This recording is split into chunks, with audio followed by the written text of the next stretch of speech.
முடியாத பெரும் பாத்திரங்களை செய்து கொடுத்தது, பெரும் பெரும் கட்டடங்களை கட்டியது, பைத்துல் மக்தஸ் பள்ளிவாசலை கட்டியதாக இஸ்லாம் சரித்திரம் வைத்திருக்கின்றது. இதை செய்தார்கள்.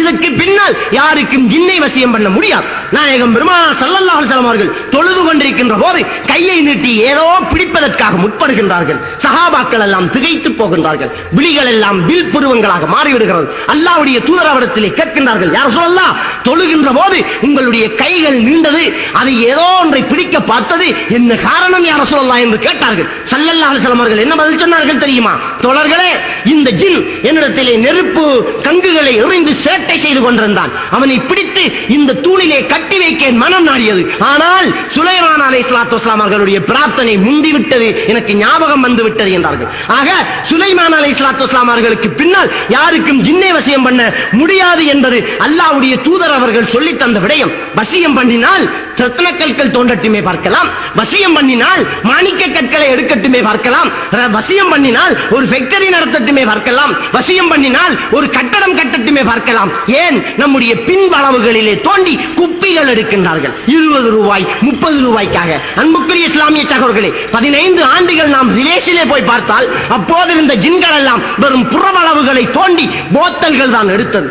இன்றைக்கு நாம் பார்த்தால் சில ஜின்கள் ஆபரேஷன் பண்ணுகின்றதாம், ஜின் ஆபரேஷன் நடக்கிறதாம்.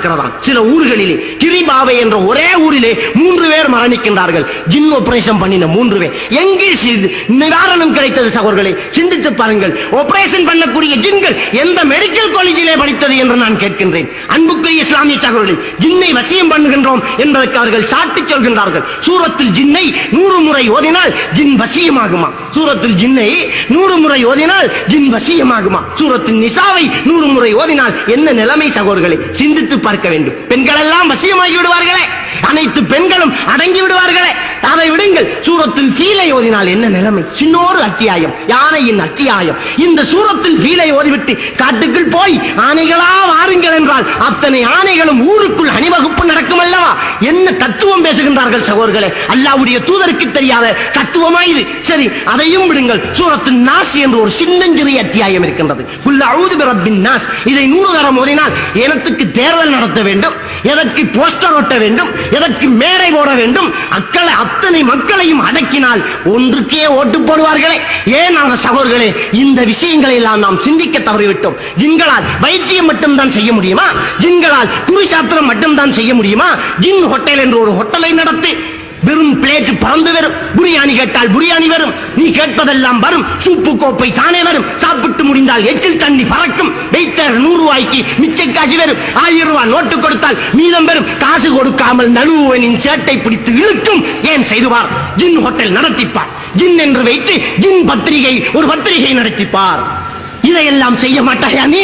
ஜின் வாசலாத்தாம், ஜின் வாசலாத். நான் கேட்கின்றேன், ஜின் வாசலாத்து என்று சொல்லக்கூடியவனை சவாலுக்கு விடுகின்றேன். சாய் பாபா செய்யக்கூடிய சில மெஜிக்குகளை செய்து கொண்டு ஜின் வாசலாத்தாம். பாய்க்குள்ளாலே டொவி வருகிறது, பௌத்துக்குள்ள இருந்த கேட்க வருகிறது. ஜின் வாசலாத்தாம் சகோதரர்களே. யாராவது நாம் டொவியை முழுசா குளிச போற மாதிரி போடுகிறோமா? அதை கரைத்து தண்ணீராக அல்லவா நாம் விழுங்குகிறோம். இப்போது உறிஞ்சி தொவி துப்புகிறார்களாம், அது தொவியாகவே வருகிறதாம். உள்ளுக்குள்ளே என்ன ஃபேக்டரி நடக்கிறதா? கரைந்த தொவி திரும்ப போலையாக வருவதற்கு சில நேரங்களில் கேக்கு வருகிறதாம். கேக்கை சப்பி அரைத்து கூழாக்கி அல்லவா நாம் விழுங்குகிறோம். பல வருடங்களுக்கு முன்னால் நீங்கள் கேக்கு தின்றிருக்கின்றீர்கள், அதிலே சூனியம் செய்யப்பட்டிருக்கின்றது என்று உறிஞ்சி துப்புகின்றார்கள். உள்ளுக்குள்ளே என்ன பேக்கரியா நடக்கிறது? சாப்பிட்ட கேக்கை அச்சி பார்ப்பதற்கு சிந்தித்து பார்க்க வேண்டும். ஜின் வாசலாத்தாம், ஜின் வாசலாத். ஏமாற்றுகிறார்கள், புராணு பண்ணுகிறார்கள். சிந்தித்து பாருங்கள் அன்புக்குரிய இஸ்லாமிய சகோதரர்களே. இதற்கெல்லாம் அத்திவாரமாக, ஆணிவேராக, அடிப்படையாக முதலிலே நாங்கள் செய்வது என்ன தெரியுமா? குறிசாத்திரம் பார்ப்பது. இந்த குறிசாத்திரம் பார்ப்பதில் இருந்துதான் அத்தனை அட்டகாசங்களும் தொடங்குகிறது. நாங்கள் எல்லாம் பார்த்தோம், குறிசாத்திரம் பார்த்தோம். எங்களுடைய வீட்டுக்கு உங்களுடைய ஊரில் இருந்து எத்தனையோ பேர்கள் வந்திருக்கின்றீர்கள். ஏன் இந்த சம்மாந்துறையிலே என்னிடம் நீங்கள் அணி அணியாக வந்து இசுமெடுத்திருக்கின்றீர்கள். இந்த சம்மாந்துறையிலேயே நான் இருந்து இலவச மருத்துவம் செய்திருக்கின்றேன். நீங்கள் எல்லாம் அணி அணியாக வந்திருக்கின்றீர்கள். அன்புக்குரிய இஸ்லாமிய சகோதரர்களே, இந்த சம்மாந்துறையிலே மௌலவி ரமீசுடைய வீட்டிலே போலீஸ் காவலிலே இசும் கொடுத்தோம். நாங்கள் அணி அணியாக வந்தீர்கள். அப்போது எங்களுக்கு ராஜ மரியாதை. நான் சின்னவனாக இருந்து என்னுடைய தலை மசாஜ் பண்ணுவதற்கு என்னை விட 3 மடங்கு வயசாக. நான் கதிரையில் இருந்தால் கால் போடுவதற்கு ஒரு இஸ்டூல். அன்புக்குரிய இஸ்லாமிய சகோதரர்களே, அப்போது மரியாதை கிடைத்தது, பணமும் கிடைத்தது. இப்போது அதுவெல்லாம் தொலைந்து ஏச்சும் எறியும் பொல்லும் அடியும் வருகிறது.